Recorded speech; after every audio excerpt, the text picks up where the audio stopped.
Madaling paniwalaan ang isang bagay kung meron itong sapat na patunay. Kaya hindi rin agad tayo naniniwala sa walang patotoo. Kapag may kailangan ako bilhin sa online, sinisigurado ko na mapagkakatiwalaan ko yung bibilhan ko. Tama naman. Bakit naman kailangan agad pagkatiwalaan ang hindi natin lubos na kakilala? Ilan-ilang pagkakataon, kapag nagdududa o nagdadalawang isip ako, kinikita ko talaga yung tao para makatiyak ako. Sobrang makilatis ako sa ganitong bagay, pero minsan hindi siya wasto na gawin. Kaya yung mga nagbebenta, gumagawa sila ng paraan para makuha yung tiwala at talagang magkapalagayan ng loob ang mga namimili. Handa nila ipakilala ang kanilang sarili o pagkatao para makuha yung tiwala ng tao. Naglalabas din sila ng mga patunay sa pamamagitan ng mga nagtiwala sa kanila, mga nakaraan na bumili sa kanila. Ipapakita nila na tapat yung serbisyo na meron sila. Madaling magtiwala kapag meron sapat na katibayan. Sana ganito tayo na naniniwala kapag may klarong patunay. Hindi yung palaging nagdududa at naghihinala. Ibahin natin ang pinag-uusapan. Kung tatanungin natin ang ating mga sarili, bakit kaya natin paniniwalaan ang pagkabuhay muli ni Kristo? Why believe in the resurrection of Christ? Dahil ba ito kinalakihan mo? Ito yung katuruan ng magulang mo na pinasa sa'yo? O sa anumang dahilan? Kung tatanungin tayo ng ibang tao patungkol sa pananampalataya natin bilang Kristiyano, partikular sa paniniwala natin sa pagkabuhay muli ni Kristo, ano kaya ang isasagot natin? Bago tayo sumagot, siguro yung iilan sa atin dito ay may handa na sagot. Marahil dahil meron kayong angking na kaalaman at katalinuhan, kaya niyong sumagot sa mga katanungan na ito. Meron kayong kakayahan at kapasidad. Pero hindi lang ito dahil dito, kundi dahil sa mga patunay na ipinakita ni Jesus. Iyon po yung dahilan kung bakit tayo naniniwala sa pagkabuhay muli ni Kristo. Dahil siya po mismo ang nagpatunay at nagpatotoo nito. Tingnan natin kung ano mga ginawa ni Jesus upang alisin ang ating mga pagdududa at paghihinala sa kanyang pagkabuhay muli. At palitan ito ng ganap na pagtitiwala at pananalig. Ito ang makikita natin sa pag-uusapan natin ngayong hapon. Malalaman natin ang mga patunay at patotoo na ginawa ni Jesus upang ang mga taong makasalanan ay totoong manampalataya. Si Jesus, noong siya ay nabuhay muli, ay nagpakita sa mga disipulo upang ipagbigay alam na ang kanyang paghihirap at pagkamatay sa krus ay kinakailangan mangyari para sa kapatawaran ng kasalanan ng sangkatauhan. Itinanghal din ni Jesus na siya ay karapat-dapat ng pagsamba nung siya ay umakyat upang maghari sa kaluwalhatian. Kaya ito po ang mensahe ng Diyos sa atin ngayong araw. at nagtuturo sa atin na dapat natin ganap na paniwalaan ang pagkabuhay muli ni Kristo. Makikita po natin yung sentrong mensahe natin sa page 20 sa ating service bulletin na nagsasabing, "The resurrected Christ appeared to announce the gospel to be proclaimed and ascended to reign in glory so that sinners would believe in Him and worship Him." Ang muling nabuhay na si Kristo ay nagpakita upang ipagbigay alam ang mensahe ng mabuting balita na dapat ipahayag. At siya ay umakyat upang maghari sa kaluwalhatian, upang ang mga makasalanan ay tunay na maniwala sa Kanya at sambahin siya. At meron po tayong tatlong katotohanan na titignan kung paano ba pinaniwala ni Jesus ang mga taong naghihinala at nagdududa sa Kanyang pagkabuhay muli. Una, the appearance of the resurrected Christ. Si Jesus ay nagpakita sa mga disipulo noong siya ay nabuhay muli. Ang pagpapakita ni Jesus ay nagdulot ng kapayapaan sa puso ng mga taong nakakilala sa Kanya. Pangalawa, the announcement of the resurrected Christ.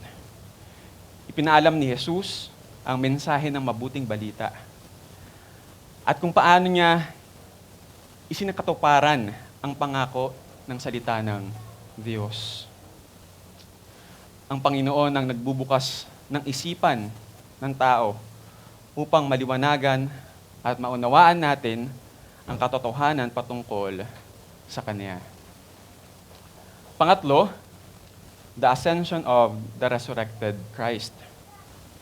Ang pag-akyat ni Jesus sa kaluwalhatian ay nagbibigay ng katiyakan sa ating kaligtasan at patuloy niya tayo binibiyayaan upang magpatuloy tayo sa ating pananampalataya. Ito po yung mga titignan natin na ginawa ni Jesus para ang mga taong makasalanan ay totoong manampalataya at magtiwala sa Kanyang pagkabuhay muli na nagdudulot ng buhay na walang hanggan sa sino mang manampalataya sa katotohanan na ito. At ang mensahe natin para sa mga bata, totoo ang pagkabuhay muli ni Kristo at dapat nito inyong paniwalaan. Totoo ang pagkabuhay muli ng ating Panginoong Hesukristo at dapat ito paniwalaan. Bago natin tignan ang unang punto, alamin muna natin ang mga pangyayari bago mapunta sa ating binasa para mas maunawaan natin ito ng mas malinaw. Ang pangyayari na ito ay nagsimula ng maagang maaga pa ng araw ng linggo. Alam natin na si Jesus ay namatay at inilibing ng Biyernes ng hapon.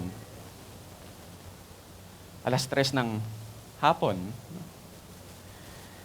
Noong panahon nila, hindi pwedeng magtrabaho tuwing Sabado sa araw ng kapahingahan, araw ng Sabat. Kaya sina Mary Magdalene at Mary, na nanay ni James, ay maagang pumunta kung saan nilibing si Jesus sa araw ng linggo.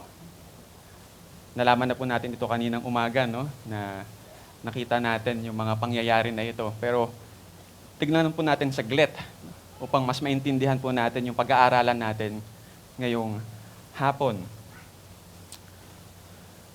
Ngunit hindi nila natagpuan ang katawan ng Panginoong Jesus. Bigla silang nagulat dahil may dalawang lalaki na nakakasilaw ang damit.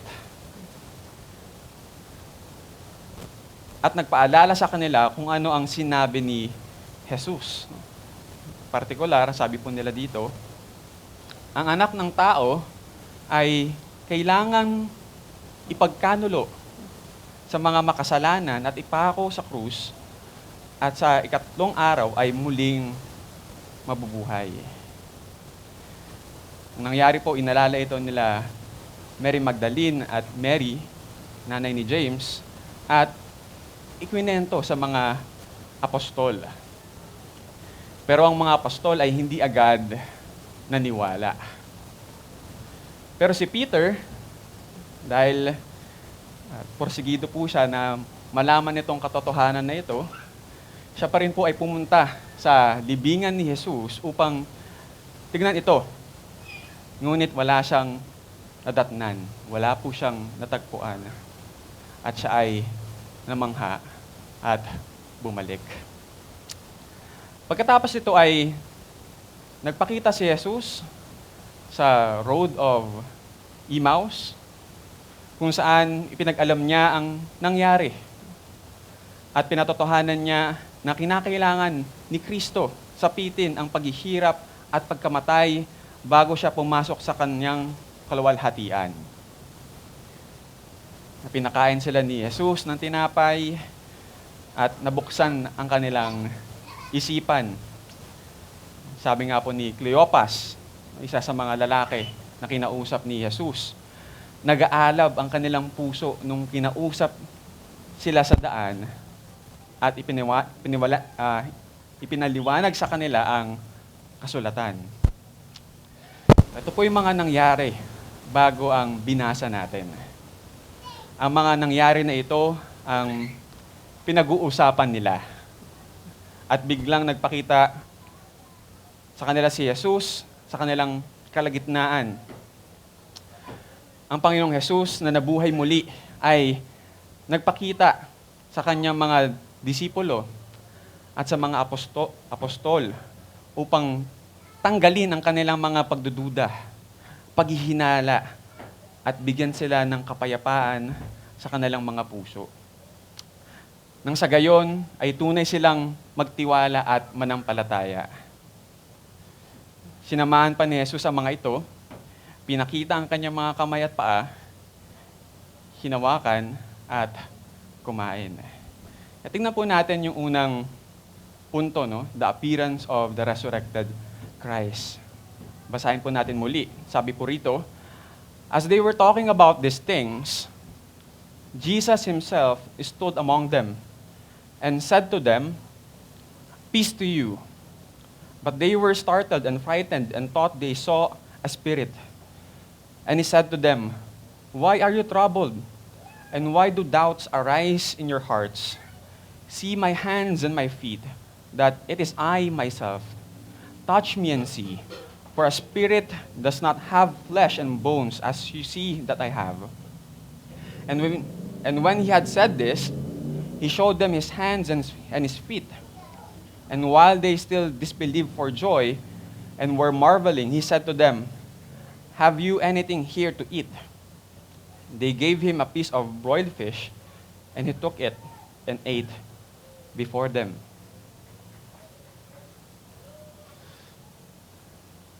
Kung tatanungin po natin ang ating mga sarili, ano ang mga kaya mo na gawin para makuha mo ang tiwala ng isang tao? Ano ang mga may papakita mo na patunay upang pagkatiwalaan o paniwalaan ka?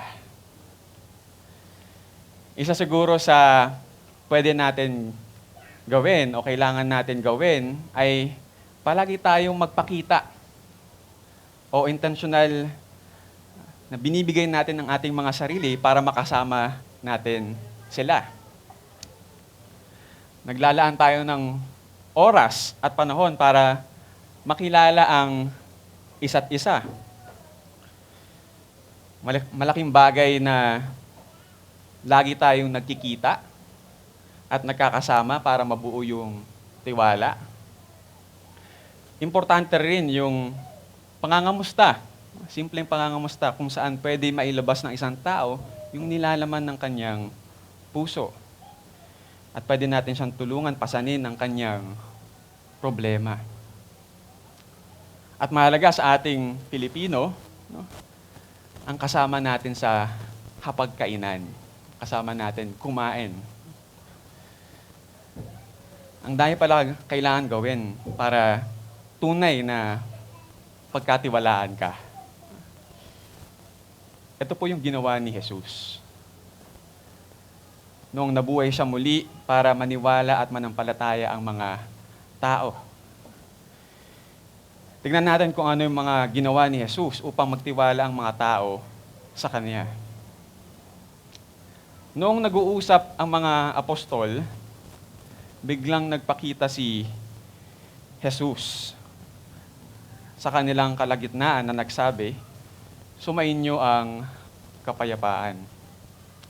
Dito maobserbahan natin na intentional na nagpakita si Jesus sa mga apostol bilang pagtupad din sa kanyang sinabi at upang magbigay din ng kapayapaan sa kanilang mga puso.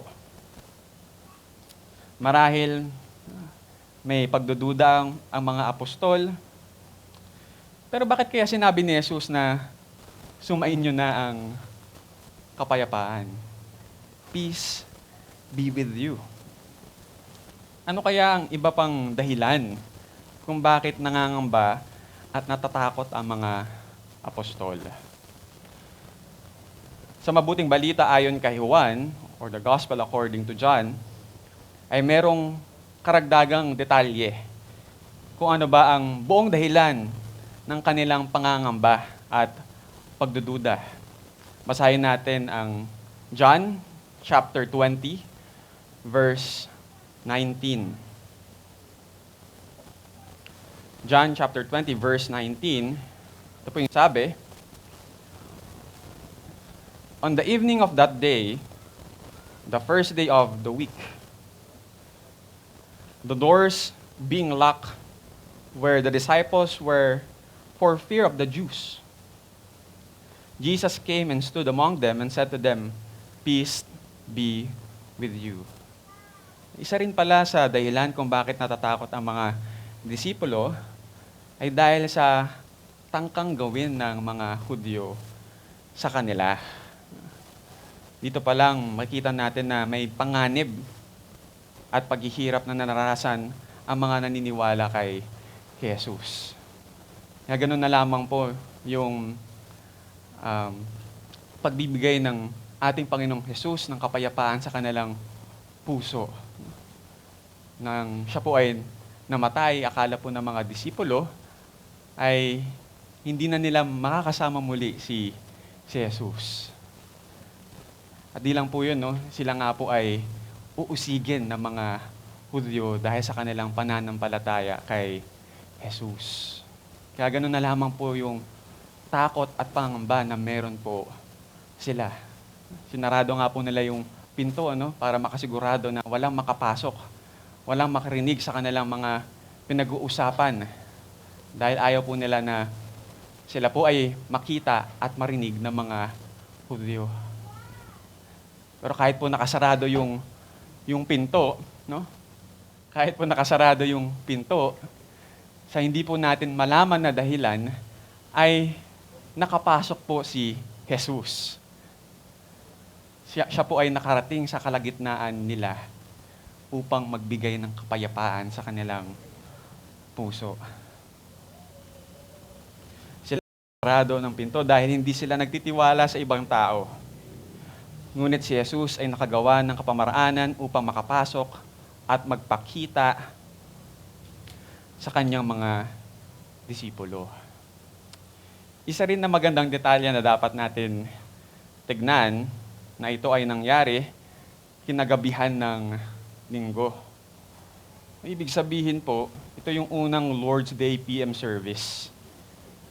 Biblical po pala to, na si Jesus po nagpakita, sa PM service. Hindi lang po sa morning service.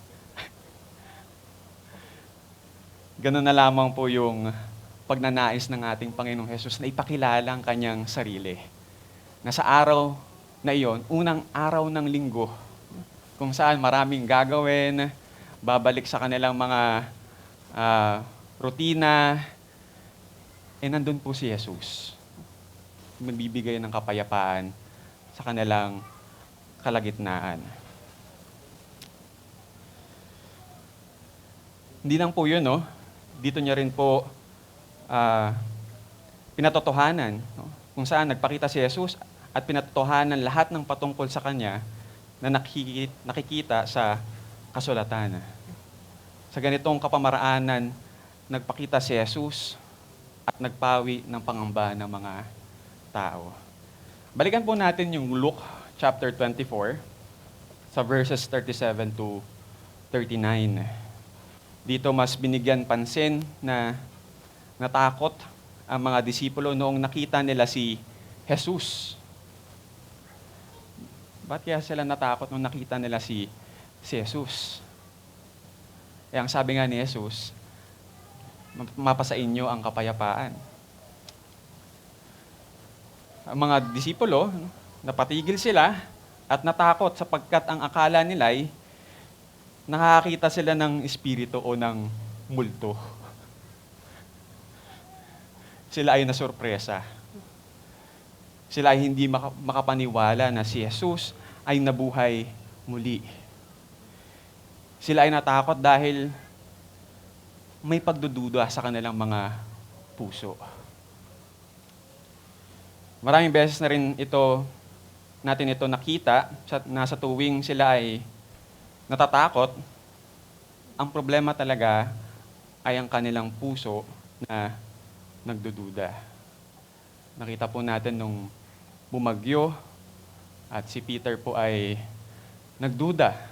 Siya po ay nalunod. Ito po ay problema ng kanyang puso na laging naghihinala at nagdududa sa Panginoon. Nakita rin po natin si Thomas na siya rin po ay nagduda. Hindi lang po ito problema na dapat to see is to believe. Problema po ito ng puso. Kapag tayo po ay nagdududa sa ating Panginoon, ito po ay problema ng ating puso. Kaya sa verse 38, si Jesus ay nagtanong sa mga disipulo, bakit kayo nababagabag? At bakit may mga pag-aalinlangan sa inyong mga puso? Bago po pinakita ni Jesus ang ebidensya na siya nga po ay nabuhay muli at merong pisikal na kaanyuan, tinanong niya po muna ang kalagayan ng puso ng mga disipulo. At ganun din po sa atin, na bago tayo maniwala na si Jesus ay nabuhay muli, ang Diyos ay porsigido na ayusin muna ang ating mga puso upang tayo ay totoong maniwala at manampalataya sa Kanya. Inalam ni Jesus ang nilalaman ng kanilang puso at nagbigay ng katiyakan. Nais ni Jesus na bigyan kasiguraduhan na siya ay isang totoong merong pisikal na katawan. Bagamat iba ito kumpara sa ating katawan, ang muling nabuhay na si Jesus ay hindi isang multo, kundi merong katawan na binago, hindi nasisira at walang kamatayan. Na nagsasabi na ganito rin ang matatanggap natin na katawan. Kaya hindi dapat tayo matakot sa kamatayan. Dito pinapakita na kung tayo po ay magtitiwala sa pagkabuhay muli ng ating Panginoong Hesus, ay makakaasa tayo ng buhay na walang hanggan. At hindi po natin kailangan matakot sa kamatayan. Sa verses 40 to 43, pinatunayan ito ni Jesus na pinakita niya ang mga paa at ang kanyang kamay habang sinasabi niya na meron siyang laman at buto na nakikita ng mga disipulo. Pero parang hindi pa rin sila makapaniwala sa laki ng galak at pagkamangha ng mga disipulo. Hindi po nila alam paano ito nangyari.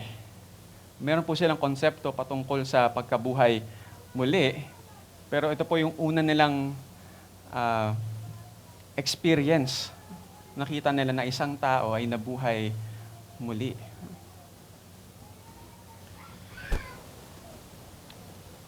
Para makumbinsi pa sila, si Jesus ay humingi ng pagkain upang patunayan na siya ay nabuhay muli at meron pisikal na katawan. Siya ay binigyan nila ng isang isdang inihaw. Kaya hindi po tayo kumakain ng ng baboy tuwing Holy Week. Hindi po 'yun, no? Dahil po mangingisda sila Peter, sila po ay nasa Galilee, kaya po isda yung inihaw at pinakain nila. Ang ginawa po ni Jesus, kinuha niya ito at kinain sa harap nila. Dahil gusto lamang po patunayan ni Jesus na siya po ay nabuhay muli, no, sa kanyang pagpapakita. Ito po ay nagbigay ng patotoo na siya nga po ay hindi na natiling patay, kundi nabuhay muli. Na nagbibigay ng kapayapaan sa puso ng mga taong nananampalataya sa Kanya. Lahat ito ay ginawa ni Jesus para lamang maniwala at manampalataya ang mga disipulo. Ganito ang puso ng ating Panginoon sa Kanyang mga hinirang na tao. Handa siya ipakita at ipakilala ang kanyang sarili upang tayo ay magtiwala sa Kanya. At hindi lang dito nagtapos.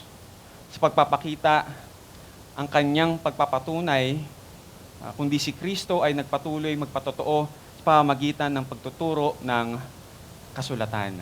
Tignan po natin yung pangalawang punto, the announcement of the resurrected Christ.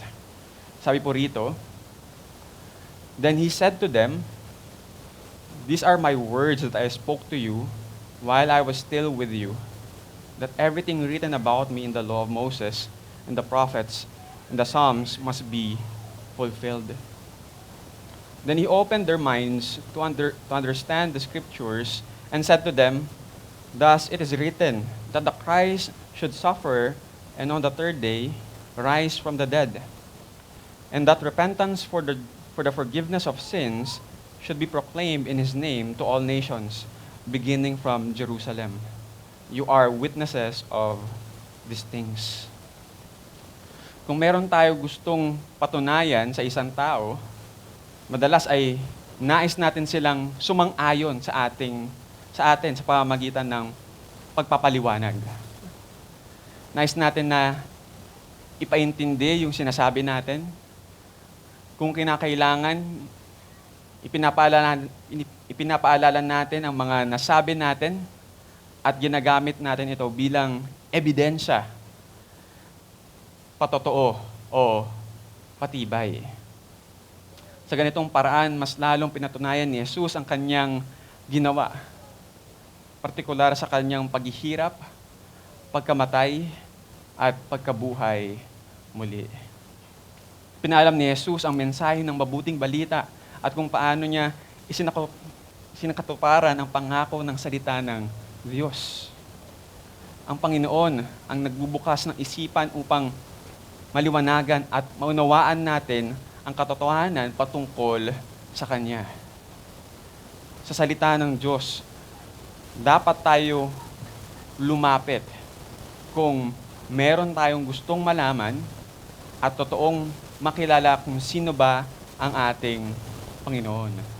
Wala na pong ibang kapamaraanan na binigay ang ating Diyos upang tunay po natin siyang makilala kundi sa pamamagitan ng kanyang banal na kasulatan.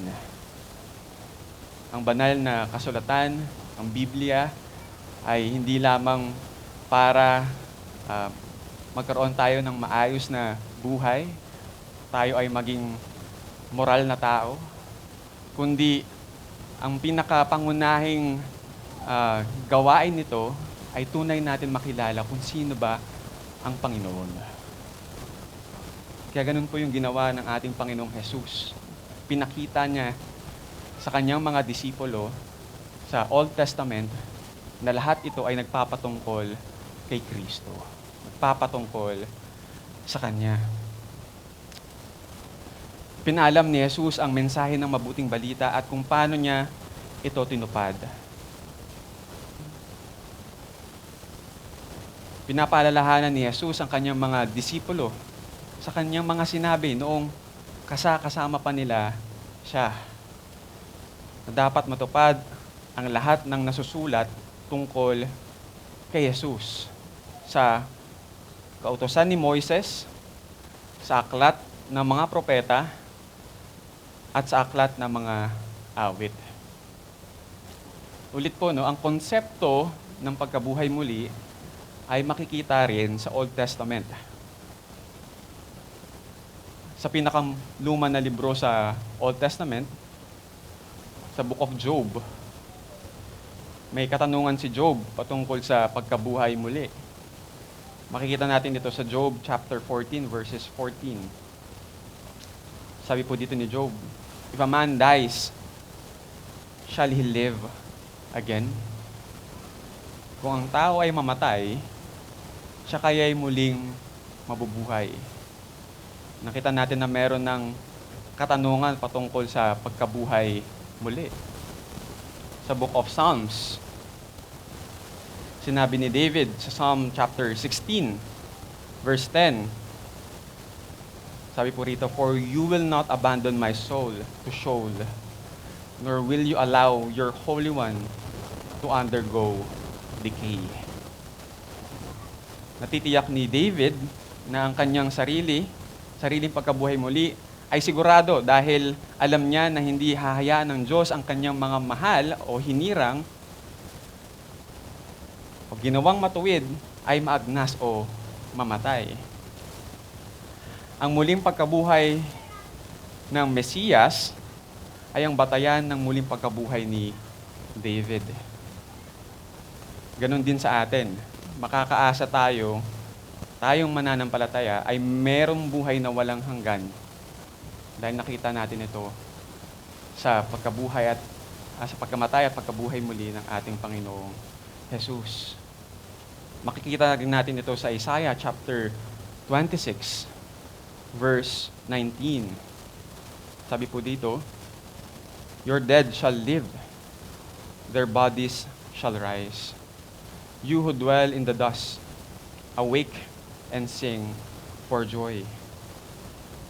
Muling mabubuhay ang mga namatay. Mga bangkay ay gigising at aawit ng may galak. Makikita natin sa Book of Isaiah na kahit ang mga taong hinirang ng Panginoon ay mabubuhay muli at magbibigay ng pagsamba sa Kanya. Makikita po talaga natin na mayroong konsepto ng pagkabuhay muli kahit po sa Old Testament. Maraming nakasulat sa Old Testament ang nagpapatotoo patungkol sa pagkabuhay muli. Hindi natin ito pwedeng maitanggi. Hindi lang po yun, nakita natin ang pagtupad nito, ang pagkatotoo nito sa paghihirap, pagkamatay, at pagkabuhay muli ni Kristo. Hindi lang natin ito lubos na makita at maunawaan sa sarili natin na kapasidad, kundi sa tulong ng Panginoon na siya ang nagbubukas ng ating isipan. Tignan natin ang verse 45. Sabi po rito, "Binuksan niya ang kanilang pag-iisip upang maunawaan nila ang mga kasulatan." Ang Panginoon lamang ang may kapangyarihan at kakayahan upang tayo ay tunay na maliwanagan at ganap na maintindihan ang banal na kasulatan. Hindi natin maintindihan ang ginawa ni Kristo kung hindi niya bubuksan ang ating mga isipan. Tunay na kumikilos ang Panginoon sa buhay natin kung ang mensahe ng mabuting balita ay naiintindihan na natin. At kung nakikita natin kung paano tinupad ng Diyos ang kanyang pangako sa ginanap ni Jesus. Sabi po rito, ganito ang nasusulat. Kinakailangan magdusa at mamatay ang Kristo at pagkatapos siya'y muling mabubuhay sa ikatlong araw. Kung dati ang pag-iisip natin ng ating kaligtasan ay sa pamamagitan lamang ng paggawa ng mabuti o pagsunod sa kautusan, pero dahil si Jesus ang nagbukas ng ating isipan, ito ay nabago at naintindihan natin ang ganap na pangangailangan natin ng tagapagligtas. May bago na rin tayo na pagnanais na ipaalam itong mensahe ng mabuting balita na meron kapangyarihan na nagmumula sa Panginoon makapagpatawad ng kasalanan. Ito po yung ginawa ng ating Panginoong Jesus nung siya po ay nabuhay muli. Siya po yung nagbukas ng isipan ng mga disipulo upang siya ay tunay na makilala. Nais na pong ipakilala ang kanyang sarili sa atin. Sabi sa verses 47 at 48, sa kanyang pangalan, ang pagsisisi at kapatawaran ng mga kasalanan ay dapat ipangaral sa lahat ng bansa. Magmula sa Jerusalem, kayo ang mga saksi sa mga bagay na ito. At kung tunay po natin kinikilala si Jesus bilang Kristo at Panginoon, hindi lamang po nabuksan ang ating isipan, hindi lamang po nabago ang ating kaalaman patungkol sa Panginoon, kundi ito rin ay babaguhin ang ating buhay at direksyon. Na ang buhay natin ay hindi lang para sa sarili natin, kundi para sa Panginoon na ang nais at ginugusto natin ay may pakilala kung sino ba si Jesus at ano ba ang kanyang ginawa sa sangkatauhan. Nakita po natin na sa mensahe ng mabuting balita, sa pangalan ng ating Panginoong Jesus, dito lamang po magsisimula yung pagsisisi at kapatawaran ng ating mga kasalanan. Muli, hindi po natin makikita yung ating pangangailangan ng tagapagligtas kung hindi po natin makita ang ating mga sarili na kailangan ng pagliligtas. Hindi po natin makita yung ating mga sarili na tayo po ay makasalanan. Bakit natin kailangan ng pagpapatawad kung hindi naman tayo makasalanan?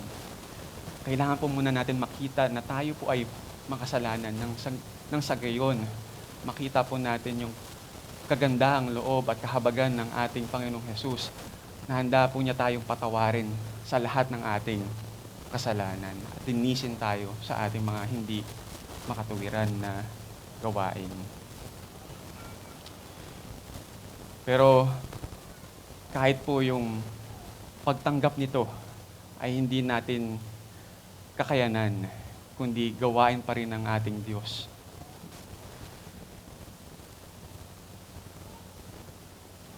Ito ay ipinaalam at iniutos ng Panginoon sa mga disipulo na ang pagsisisi at kapatawaran sa kasalanan ay dapat ipangaral o ipahayag sa lahat.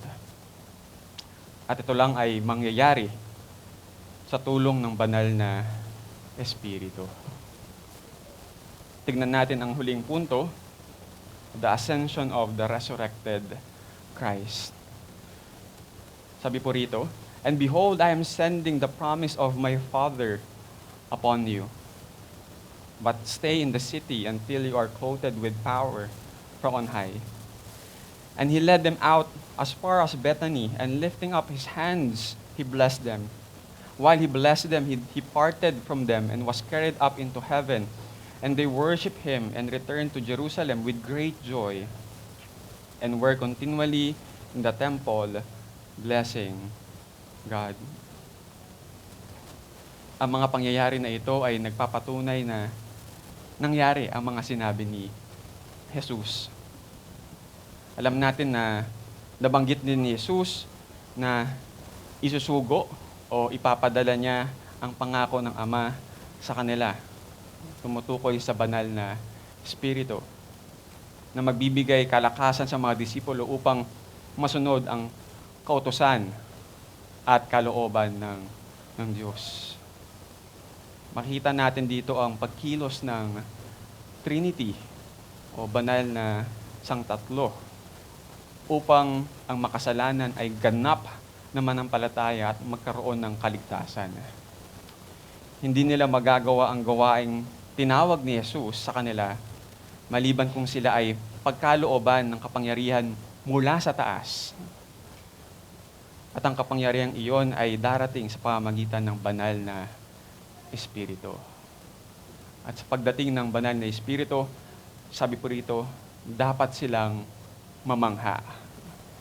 Dapat silang mamangha. Pero sila po ay pinatuloy muna sa Jerusalem. Hindi po muna agad sila pinaalis.